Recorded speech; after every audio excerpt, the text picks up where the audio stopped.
ሰላም ጤና ይስጥልኝ የተወደዳችሁ የቮይስ ኦፍ ራያ ሚዲያ ቤተሰቦች እንደምን ውላችኋል። ዛሬ መጋቢት 18 2018 ዓ.ም የቮይስ ኦፍ ራያ ሚዲያ የዜና ሰዓታችን ላይ እንገኛለን። በቅድሚያም አርዕስተ ዜና። በራያ ኮረም ኦፍላ ሰባህለ በህወሓት ኃይሎች የመሬት ወረራ የንብረትና የገንዘብ ዘረፋ በመቃወም ዛሬ መጋቢት 18 2018 ዓ.ም የተቃውሞ ሰልፍ ተካሂዷል።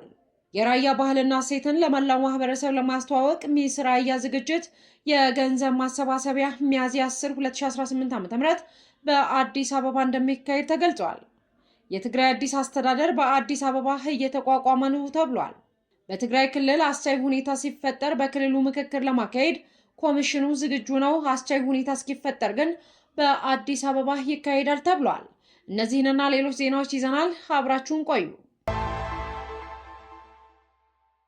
በራያ ኮረም ኦፍላ ሰባህለ በህወሓት ኃይሎች የመሬት ወረራ የንብረትና የገንዘብ ዘረፋ በመቃወም ዛሬ መጋቢት 18 2018 ዓ.ም የተቃውሞ ሰልፍ ተካሂዷል። በተቃውሞ ሰልፍ ከተሰሙ መፈክሮች መካከል መሬት የሚሸጥ መንግስት አንቀበልም፣ ኑ ከብቶቻችንን ተረከቡን፣ መንግስት የለንም፣ መሬታችን ከሚወር ደረታችንን ለጥይት እንሰጣለን በማለት የተቃውሞ ድምጻቸውን በአደባባይ ማሰማታቸውን ከስፍራው የደረሰን መረጃ ያመላክታል። የህወሓት ታጣቂዎች የራያ ህዝብ በመሬቱ ላይ የተሰራበትን ግፍ ለመቃወም ሰልፍ የወጣውን ገበሬ በመደብደብና በማሰር ሰላማዊ ሰልፍ የወጣውን ህዝብ ሲያሸብሩ መዋላቸውን ለማወቅ ተችሏል። ራያ ኮረም ኦፍላ በየዓመቱ ቁጥሩ ከፍተኛ የሆነ ወጣት የሚሰደድባት አካባቢ ከመሆን ባለፈ ከነዋሪዎቿ ቁጥር እኩል የሚሆነው ተወላጁ ሀገሩን ጥሎ በተለያዩ ዓለም የሚንከራተትበት የተለያየ ስራ እየሰራ ህይወትን የሚመራበት ሁኔታ ውስጥ የሚገኝ ህዝብ ሲሆን በህወሓት አገዛዝ ምክንያት ተወላጆች ከቀያቸው ተፈናቅለው ይገኛሉ። ይህንንም እንደ መልካም አጋጣሚ በመውሰድ የራያ አርሶ አደሮች መሬት በማቅናትና በመውረድ ለታጣቂዎች በማደል የሚደረገው ድርጊት በአስቸኳይ ሊቆም እንደሚገባ የአካባቢው ተቆርቋሪዎች በተለያዩ ሁኔታ ሀሳባቸውን እየገለጹም ይገኛሉ።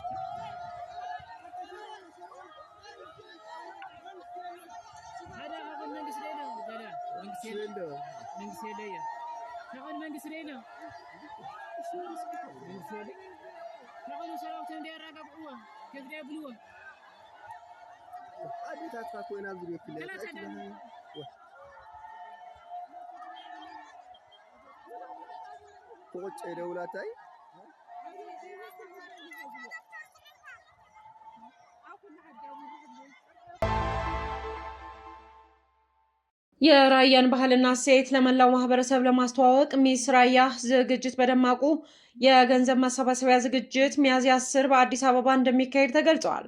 ዝግጅቱ የተሳካ እንዲሆን ሚያዝያ 10 እና 11 በአዲስ አበባ ሀያት አካባቢ የገቢ ማሰባሰቢያ ፕሮግራም የሚካሄድ ሲሆን ለራያ ህዝብና ወዳጆች ድጋፍ እንዲደረግም ጥሪ ቀርቧል።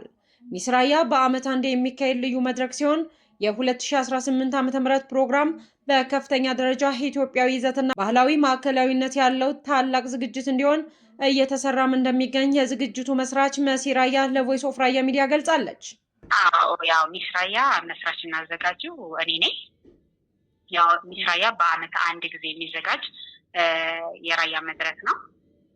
አምና ያው መሆኔ ላይ ተጀምሮ ነበረ። አሁን ደግሞ ሰፋ ባለመልኩ አዲስ አበባ ላይ ለማዘጋጀት እየሰራን ነው።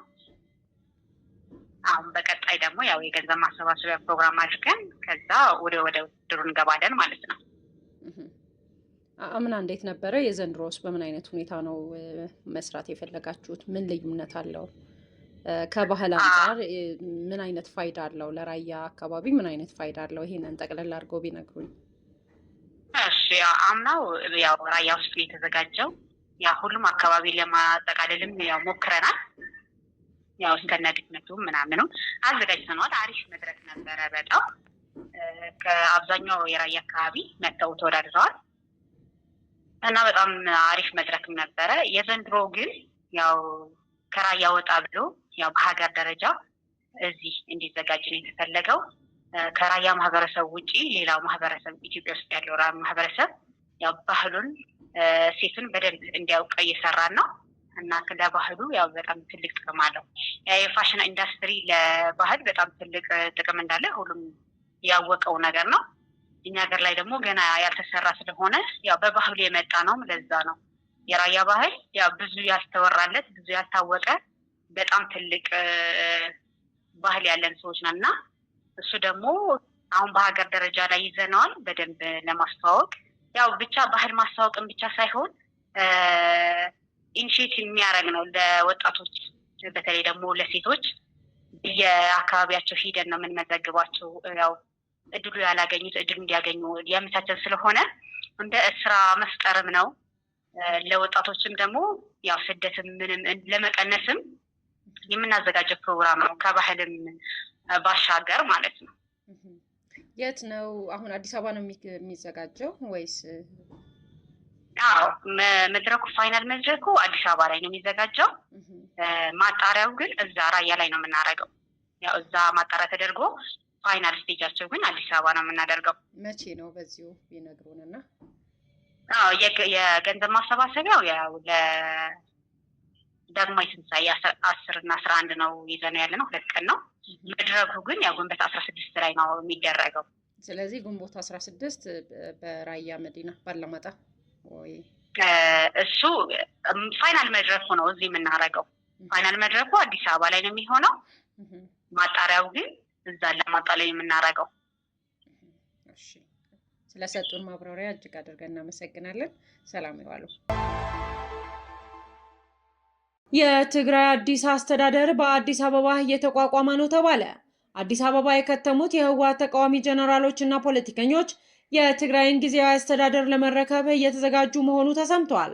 በእነ ጀነራል ጻድቃን የሚመራው ስብስብ ወደ ትግራይ ሰብሮ ለመግባት አፋር ላይ የመሸገውን የሐራ መሬት ወይም የትግራይ ሰላም ኃይል ወታደራዊ ክንፍ ማድረጉን የዋዜማ ዘገባ ያመላክታል። አዲስ አበባ የተደራጀው ኃይል ፖለቲካዊና ወታደራዊ ክንፉን በማጠናከር ወደ ትግራይ መግባትና የህወሓት ስርዓት ለማስወገድ ዋነኛ ዓላማውን አድርጎ እየተንቀሳቀሰ ነውም ተብሏል። ስብስቡን በዋናነት የሚመሩት ጀነራል ጻድቃን ገብረትንሳኤ፣ ብርጋዴር ጀነራል ገብረ እግዚአብሔር በየነ ወዳን ጥሩ፣ ሜጀር ጀነራል አበበ ተክለ ሃይማኖት ጆፔ፣ ኢንጂነር አሰፋ አብርሃና ጀነራል ተክላይ አሸብር ወዳ አሸብር ናቸው ተብሏል። በተራዘመው መፈንቅለ አስተዳደር ወደ አዲስ አበባ የሸሹት ጌታቸው ረዳን የተኩት ጊዜያዊ አስተዳደሩ ፕሬዝዳንት ሌተናል ጀነራል ታደሰ ወረደ የስልጣን ጊዜያቸውም ተገባዷል። 2 ሳምንት የስልጣን ዕድሜ የቀራቸው ጀነራል ታደሰ ወረደ አስተዳደሩን ለመረከብ ተዘጋጅቷል የተባለው ኃይል ከወዲሁ ምክር ቤት እያቋቋመ ነው ተብሏል። የጀነራል ታደሰ ወረደ የስልጣን ጊዜ የ2 ሳምንት ዕድሜ የቀረው መሆኑን ተከትሎ ትግራይን ለመረከብ እየተቋቋመ ነው በተባለው ምክር ቤት ፓርቲዎች ያቀፈ ነው ተብሏል። በጀነራል ጻድቃን የሚመራው የትግራይ የለውጥ ፈላጊዎች እንቅስቃሴ አባል የሆኑት የጌታቸው ረዳ ስምረት ባይቶና፣ አረና ትግራይ፣ ትንሣኤ፣ ሰብዓ እንደርታና ቃንጫ ሐቂ የተባሉ 5 የፖለቲካ ፓርቲዎች እንዳሉበትም ተጠቁመዋል። እንዲሁም በአፋር የሚንቀሳቀሰው ሐራ መሬት ወይም የትግራይ ሰላም ኃይል በመባል የሚጠራው ታጣቂ ቡድን ወታደራዊ ክንፍ እንዲሁም ከስምምነት መድረሱ ተመልክቷል። ሐራ መሬት ህወሓትን በመቃወም የተሰባሰበ ታጣቂ ቡድን ሲሆን በአዲስ አበባ የሚንቀሳቀሱ የትግራይ ፖለቲካ ኃይሎች ጋር ጎን ለጎን ይንቀሳቀሳል ተብሏል። አዲስ አበባ የተደራጀው ስብስብ የትግራይ ጊዜያዊ አስተዳደርን ለመቆጣጠር ጥረት መጀመሩንም የተገለጸ ሲሆን ለዚህም መንግስታዊ ቅርጽ ያለው ምክር ቤት እያቋቋመ ነው ተብሏል።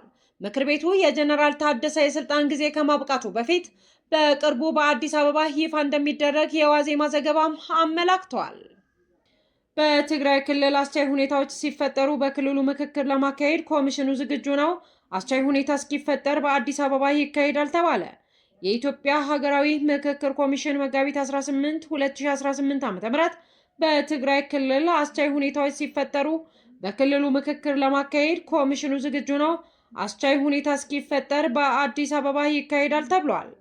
የኢትዮጵያ ሀገራዊ ምክክር ኮሚሽን የትግራይ ክልል ባለድርሻ አካላት የሀገራዊ ምክክር ተሳትፎ ጥሪን በተመለከተ ለመገናኛ ብዙሃን መግለጫ ሰጥቷል።